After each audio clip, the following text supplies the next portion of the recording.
আর weather update, দুর্যোগ চলবে উত্তরবঙ্গে। রবিবার পর্যন্ত উত্তরবঙ্গে ভারী বৃষ্টির সতর্কতা রয়েছে। আজও উত্তরের জেলায় ভারী থেকে অতি ভারী বৃষ্টির সম্ভাবনা রয়েছে। সোমবার থেকে উত্তরবঙ্গে বৃষ্টি কমার সম্ভাবনা। আজ এবং আগামীকাল দক্ষিণবঙ্গে বিক্ষিপ্ত বৃষ্টির সম্ভাবনা রয়েছে।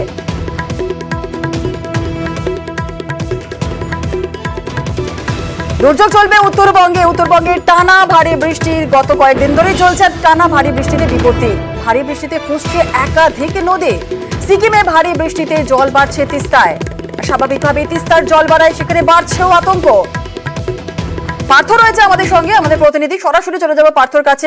উত্তরবঙ্গে টানা ভারী বৃষ্টি চলছে গত কয়েকদিন ধরে এবং আরো ভারী বৃষ্টির সম্ভাবনা রয়েছে। হাওয়া অফিস এমনটাই বলছে এবং সিকিম, ভুটান এই সমস্ত জায়গায় ভারী বৃষ্টির সম্ভাবনা রয়েছে।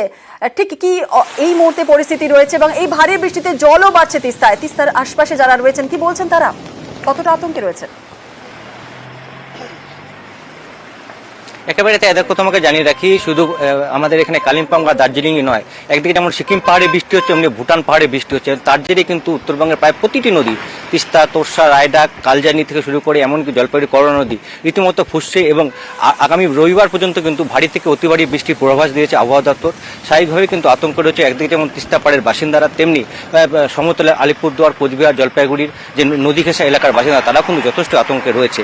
কেননা একই তো নদীগুলি ফুসছে, প্রায় বিপদসীমার কাছাকাছি জল পৌঁছে প্রতিটি নদীতে, তিস্তা, তোরসা, রায়ডাক, কালজানি প্রতিটি নদীতে। আবারও যদি ভারী থেকে অতি ভারী বৃষ্টি হয়, বিশেষ করে সিকিম এবং ভুটান পাহাড়ে, তাহলে কিন্তু আর বন্যার পরিস্থিতি তৈরি হবে গোটা উত্তরবঙ্গ জুড়ে। বিশেষ করে আমরা জানিয়ে রাখি যে পাহাড়ের রাস্তাগুলি তো বিপর্যস্ত টানা বৃষ্টিতে। একদিকে যেমন 10 নম্বর জাতীয় সড়ক অর্থাৎ বাংলা সিকিম লাইফলাইন 10 নম্বর জাতীয় সড়ক, তা কিন্তু একেবারে বিপর্যস্ত হয়ে পড়েছে। যে শিল্পী দ্বারা সেখানে জাতীয় সড়ক একটা বড় অংশ তিস্তার গ্রাসে চলে যাওয়ায় যান চলাচল ব্যাহত এবং সেখানে পাহাড় কেটে নতুন করে রাস্তা সম্প্রসারণের কাজ শুরু করেছে পূর্ত দপ্তর। কিন্তু আবহাওয়ার যে খামখেয়ালিপনা অর্থাৎ টানা যে বৃষ্টি চলে, তার জন্য বারবার করে বাধাপ্রাপ্ত হচ্ছে সেই কাজ। সব মিলিয়ে কিন্তু যদি বৃষ্টি না কমে, আবহাওয়া যদি অনুকূল না হয়, তাহলে কিন্তু উত্তরবঙ্গ, বিশেষ করে পাহাড় একেবারে পার্থ বোঝাই যাচ্ছে উত্তরবঙ্গে দুর্যোগে দুর্ভোগ। আর পার্থ যেমনটা বলছিল, এই যে বাংলা সিকিম লাইফলাইনে 10 নম্বর জাতীয় সড়ক যা বৃষ্টিতে বিপর্যস্ত হয়ে রয়েছে, তাই বিকল্প রাস্তা তৈরির পরিকল্পনা। পশ্চিমবঙ্গ এবং সিকিম সরকারের দেওয়া বিকল্প রাস্তার প্রভাবে রাজি হয়েছে কেন্দ্র।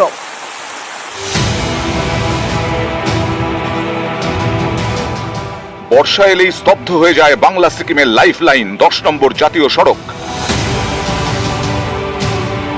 সিকিমের 27 মাইল মেল্লি কিংবা পশ্চিমবঙ্গের তিস্তা বাজার, সেবক, বিভিন্ন জায়গায় ধস নামে। এর জেরে গাড়ি চলাচল বন্ধ। প্রতি বছরই এই দুর্ভোগ। এই সমস্যা সমাধানে এবার বিকল্প রাস্তা তৈরির পরিকল্পনা, যা যাবে তিস্তার পাশ দিয়ে মেল্লি থেকে সেবক পর্যন্ত নতুন রাস্তা।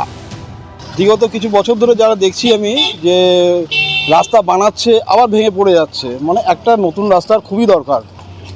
এখান থেকে সেবক থেকে প্রায় যদি তিস্তা বাজার অবধি হয় রাস্তাটা খুবই ভালো হয়।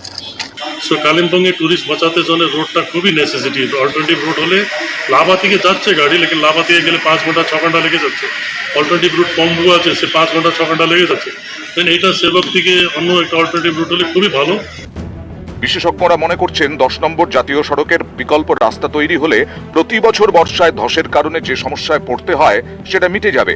গত কয়েকদিনের বৃষ্টিতে কালিম্পংয়ের সেলফি দ্বারায় এই 10 নম্বর জাতীয় সড়কের বড় অংশ তিস্তায় তলিয়ে গেছে। নতুন করে পাহাড় কেটে রাস্তা তৈরির কাজ শুরু করেছে পূর্ত দফতর। আগেও একইভাবে 10 নম্বর জাতীয় সড়কের সম্প্রসারণ হয়েছে, কিন্তু ধস বন্ধ হয়নি, তাই ভোগান্তিও ঘোচেনি। বর্ষা ছাড়া অন্য সময় ভারী বৃষ্টি হলেও 10 নম্বর জাতীয় সড়কে ধস নামে। ঘুর পথে চলে যাতায়াত, এতে যেমন সময় বেশি লাগে, তেমনি খরচ অনেক বাড়ে। সোমবার ধস বিদ্ধ 10 নম্বর জাতীয় সড়ক নিয়ে কেন্দ্র রাজ্য বৈঠক হয়। সড়ক পরিবহন এবং হাইওয়ে মন্ত্রকের সচিবের সঙ্গে বৈঠক করেন পশ্চিমবঙ্গ এবং সিকিম সরকারের প্রতিনিধিরা। 10 নম্বর জাতীয় সড়কের বিকল্প রাস্তা তৈরির বিষয়ে রাজি হয়েছে কেন্দ্র। সেবক থেকে গ্যাংটক পর্যন্ত 10 নম্বর জাতীয় সড়ক। এর মধ্যে কালিম্পংয়ের তিস্তা বাজার থেকে সিকিমের মেল্লি পর্যন্ত রাস্তায় প্রতি বছর বর্ষায় ধস নামে। তাই এবার তিস্তার পাশ দিয়ে বিকল্প রাস্তা তৈরির প্রস্তাব দিয়েছেন বিশেষজ্ঞরা। প্রস্তাবিত রাস্তাটি মেল্লি থেকে এসে তিস্তা বাজার মিশবে না, সোজা যাবে শিলিগুড়ির সেবক পর্যন্ত। সিকিমের কাছে এই জাতীয় সড়ক অত্যন্ত গুরুত্বপূর্ণ। এই পথ ধরেই খাদ্যপণ্য থেকে শুরু করে মাছ, মাংস, সবজি সবই পৌঁছয় সিকিমে। সেই পথেই ধস।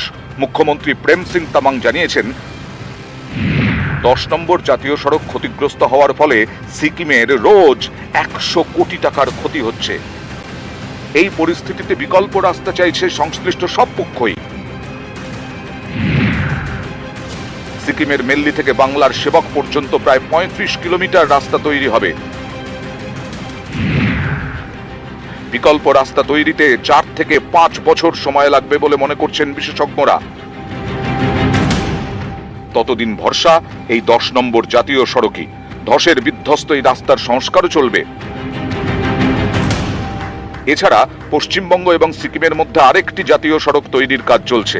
717 এ জাতীয় সড়ক, এটি ডুয়ার্সের বাগরাকোট থেকে কালিম্পংয়ের ঋষিখোলা হয়ে সিকিমের নাথুলা পর্যন্ত যাবে, যেখানে রয়েছে ভারত চীন সীমান্ত। দেশের নিরাপত্তার কথা মাথায় রেখেই জাতীয় সড়ক তৈরি করা হচ্ছে। এটা একটি ডিফেন্স রোড, অর্থাৎ সেনাবাহিনীর যাতায়াতের জন্য।